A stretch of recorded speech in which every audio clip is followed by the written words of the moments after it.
Hello friends, आपका स्वागत है मेरे चैनल पे। तो आज मैं आपके साथ शेयर करने आया हूँ एक बहुत ही मोस्ट इम्पॉर्टेंट वीडियो आपके लिए, अगर आप गेट का एग्ज़ाम दे रहे हैं तो देखिए आज की जो वीडियो है वो बहुत ही इम्पॉर्टेंट है। आज मैं आपको बताऊंगा कि आपको कैसे गेट का एग्ज़ाम अटैम्प्ट करना है और क्या चीज़ें आपको जो ध्यान में रखनी है गेट का एग्ज़ाम अटैम्प्ट करते समय, और जो भी मैं इंपॉर्टेंट पॉइंट आपको बताऊँगा उन्हें आप एक जगह लिख लेना या ध्यान में रखना गेट के एग्ज़ाम के टाइम पे, ताकि ये आपके काम आ सके और आपकी बहुत अच्छी रैंक आ सके गेट के एग्ज़ाम में। तो चलिए शुरू करते हैं। तो देखिए सबसे पहले तो मैं आपको ये कहना चाहूँगा, कोई भी स्ट्रेटेजी तब काम करेगी जब आप एग्ज़ाम में काम एंड पेशेंस दिखाएंगे। मतलब आपको काम रहना है एग्ज़ाम में और पेशेंस भी आपको रखना है, ताकि आप जो भी चीज़ें मैं बता रहा हूँ उसको आप लाइन वाइज अप्लाई कर सकें और ध्यान रख सकें। तो यही मैं कहना चाहूँगा, आप एग्ज़ाम में नर्वस बिल्कुल मत होना, और जो भी प्रेशर आपको आएगा या जो भी एग्ज़ाम का प्रेशर उस समय भी क्रिएट होगा उसको आप मतलब कम करने की कोशिश करना। थोड़ी देर अपने आप को काम करना एग्ज़ाम से पहले या एग्ज़ाम के टाइम पे भी 2 मिनट। अब बात करते हैं कि आपको पेपर अटैम्प्ट कैसे करना है। तो देखिए पेपर अटैम्प्ट करने के लिए मैं आपको कहूँगा, आपको सबसे पहले गेट के एग्ज़ाम में MCQ करने हैं। ध्यान रखें, आपको MCQ करने 2 मार्क्स के आप पहले कर लें या फर्स्ट 1 मार्क्स के आप पहले कर लें, पर MCQ आप पहले सॉल्व करेंगे। सेकंड में आप NET सॉल्व करेंगे। थर्ड में आप MSQ सॉल्व करेंगे। क्योंकि देखिए MSQ में टाइम लगता है और MSQ में ये भी गारंटी नहीं है कि आपने जो इतना किया है वो ठीक है कि नहीं, क्योंकि कभी कभी आपका एक ऑप्शन छूट जाता है या कभी कभी ये होता है आपको किसी ऑप्शन के बारे में नहीं पता होता है। तो यानी MSQ में गलत होने के चांसेस थोड़े ज़्यादा होते हैं, तो टाइम कंज्यूमिंग भी है और गलत होने के चांसेस ज़्यादा हैं। इसीलिए मैं आपको कहूँगा इसे आप लास्ट में करें। और MCQ में सबसे ज़्यादा सही होने के चांसेस हैं, क्योंकि MCQ में आपको ऑप्शंस भी मिल जाते हैं, तो आपको इस चीज़ का तो कम से कम आइडिया होता है कि हाँ ये चीज़ ठीक है या ये चीज़ गलत है। तो MCQ आपको पहले करना है, NET आपको सेकंड नंबर पे करना है, ताकि आप न्यूमेरिकल में भी टाइम दे सकें, और थर्ड में आपको MSQ करना है। इस चीज़ का आप ध्यान में रखें। और एप्टीट्यूड आपकी मर्ज़ी, आपको पहले करना है या बाद में करना है, ये डिपेंड करता है कि आप मतलब कैसे चीज़ों को मैनेज करते हैं या क्या आप शुरू से करते आ रहे हैं। तो एप्टीट्यूड ज़्यादा मार्क्स का भी नहीं आता है, 15 मार्क्स का आता है। तो इसके लिए मैं ये नहीं कहूँगा कि इसके लिए कुछ पर्टिकुलर स्ट्रेटेजी होता है कि आपको पहले करें या बाद में करें, ये आपकी मर्ज़ी है। आप इसे पहले भी कर सकते हैं और बाद में भी कर सकते हैं, पर हाँ टाइम है एप्टीट्यूड में काफ़ी लिमिटेड रखें। मतलब 20 से 25 मिनट बहुत हैं अगर आपको 15 मार्क्स या पूरे 10+ मार्क्स लाने हैं। तो पॉइंट है यहाँ पे आपको MCQ के लिए एक और बात ध्यान में रखनी है, वो ये कि आपको नेगेटिव मार्किंग से खासकर बचना है MCQ में। कि अगर आप MCQ में नेगेटिव मार्किंग से बच गए ना, तो आप समझ लीजिए वही आपके कम से कम 2 से 3 मार्क्स इंक्रीज़ कर देगी। यही अगर मैं रैंक में आपको बताऊँ तो यही आपको 200 से 400 रैंक की जंप दे देगी। तो ये ध्यान रखिए कि आपको MCQ में नेगेटिव मार्किंग से बचना है, या जिस भी क्वेश्चन में नेगेटिव मार्किंग है आप इस चीज़ का ध्यान रखें। अगर आपको अच्छे से क्वेश्चन आता है आप तभी अटैम्प्ट करें, और नहीं आता तो आप छोड़ दें। और ज़्यादातर केसेस में ऑर्गेनिक के जो स्टीरियो वाले क्वेश्चन होते हैं, जहाँ पे आपको 2 क्वेश्चंस या 2 ऑप्शन में कन्फ्यूज़न हो, उसे आप छोड़ ही दें, तो मेरे को लगता है ज़्यादा बेहतर रहेगा। तो इस चीज़ का आप ध्यान रखें। सेकंड, अगर मैं NET की बात करूं तो NET में आप ध्यान रखें कि आपको जो भी क्वेश्चन आप फॉर्मूले लगा के सॉल्व कर रहे हैं या मतलब विदाउट फार्मूले के कर रहे हैं, वहाँ पे आप ये चीज़ ध्यान रखें कि यूनिट आपकी ठीक होनी चाहिए NET में, पहला पॉइंट। सेकंड, आप ये देख लें आंसर किस में देना है। अगर एक इंटीजर में देना है तो एक ही इंटीजर में दें, 2 इंटीजर में देना है तो 2 ही इंटीजर में दें, या जिस यूनिट में आंसर देना उसी में आप दें।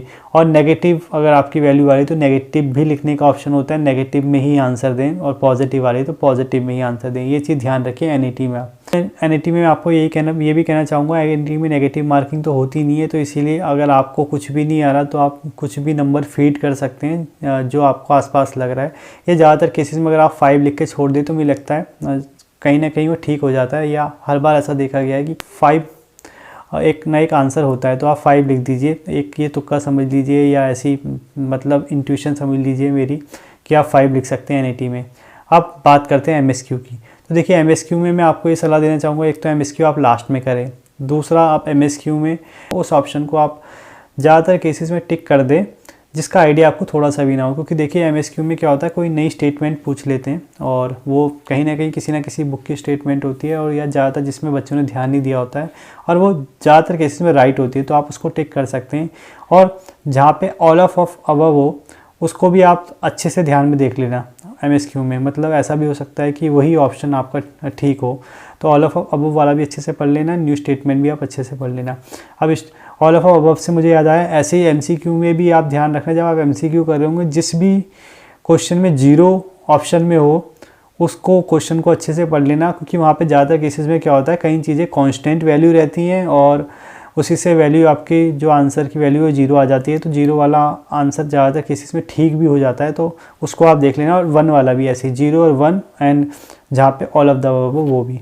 तो एमसीक्यू में आपको ये ध्यान रखना है कि ऑल ऑफ अबव 0 1 ये आपको अच्छे से देखना है। जहाँ पे भी ये ऑप्शन में आ गया तो उस क्वेश्चन को आपको अच्छे से पढ़ना है और ध्यान देना है कहीं आंसर इनमें से है कि नहीं। ट्रिक है, मैं आपको ये बता दूं, अगर आपको कोई क्वेश्चन मतलब एप्टीट्यूड में आप फंसें तो आप ये देख लें कि ऑप्शन वाइज भी आप जाके आंसर निकाल सकते हैं, क्योंकि कई क्वेश्चन एप्टीट्यूड के ऐसे होते हैं, कभी कभी केमिस्ट्री के भी ऐसे होते हैं कि आप कैलकुलेटर में वैल्यू अगर ऊपर नीचे फीड करेंगे या यूनिट से यूनिट कैंसिल करने की कोशिश करेंगे तो आपका आंसर मिल जाता है। तो यानी आपको कैलकुलेटर का अच्छे से यूज़ करना है और ये ध्यान देना है कि कोई क्वेश्चन अगर आपको नहीं आ रहा है या फॉर्मूला ये नहीं याद है, पर फिर भी क्या कैलकुलेटर से यूज़ करके वो चीज़ें आ सकती हैं कि नहीं। मतलब आपको थोड़ा सा अपना दिमाग लगाना है, रीजनिंग लगानी है, या कभी कभी रीजनिंग के डायरेक्ट सवालों में ऐसी चीज़ें हो जाती हैं जहाँ पे आप ऑप्शंस की वैल्यू अगर रखते हैं, इसको भी आप ध्यान रखें कि आप ये चीज़ें ट्राई कर लेना।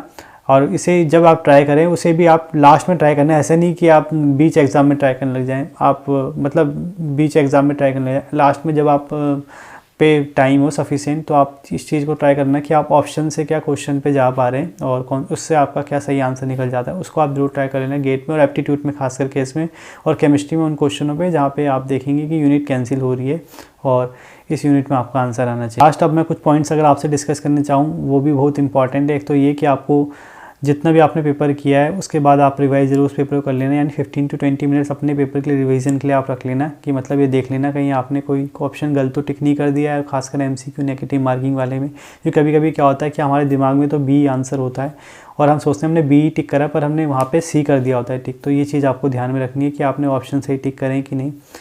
और कैलकुलेशन आप चेक कर लेना, और कैलकुलेशन आप कैसे चेक करेंगे जब रिवाइज करते समय, वो ये कि आप कॉपी में मतलब शेड्यूल वाइज क्वेश्चन करना, और मतलब आप स्टेप वाइज करना, जैसे पहले किया फिर दूसरा और जैसे तीसरा किया, मानो तीसरा नहीं आया तो उसकी जगह छोड़ दी फिर चौथा, और ये जितना क्वेश्चन आपने सॉल्व किया उतना आपकी कॉपी में होना चाहिए। तो इस चीज़ का आप ध्यान रखें कि आपको साफ रफ शीट्स का यूज़ करना है और स्टेप वाइज आपको क्वेश्चन सॉल्व करना है, ताकि आप जब रिवाइज करें तो इजीली आपको सारी चीज़ें वहाँ पे मिल जाएं और क्या गलती अगर आपकी हो रही है वो भी आपको दिख जाए। तो यही सब बातें जो आपको ध्यान में रखनी है, और आई थिंक अगर आप इन बातों को ध्यान में रखते हैं तो आपके 4 to 5 मार्क्स का इंक्रीमेंट आपको देखने को मिलेगा एग्ज़ाम में, और यही गलतियाँ हैं जो कॉमन की भी जाती हैं। तो आई होप आपको ये वीडियो अच्छी लगी होगी और ये सब बातें आपके काम भी आएंगी। तो आगे ऐसी इन्फॉर्मेटिव वीडियो देखने के लिए चैनल को सब्सक्राइब करें, वीडियो को लाइक करें और शेयर करें। Thank you.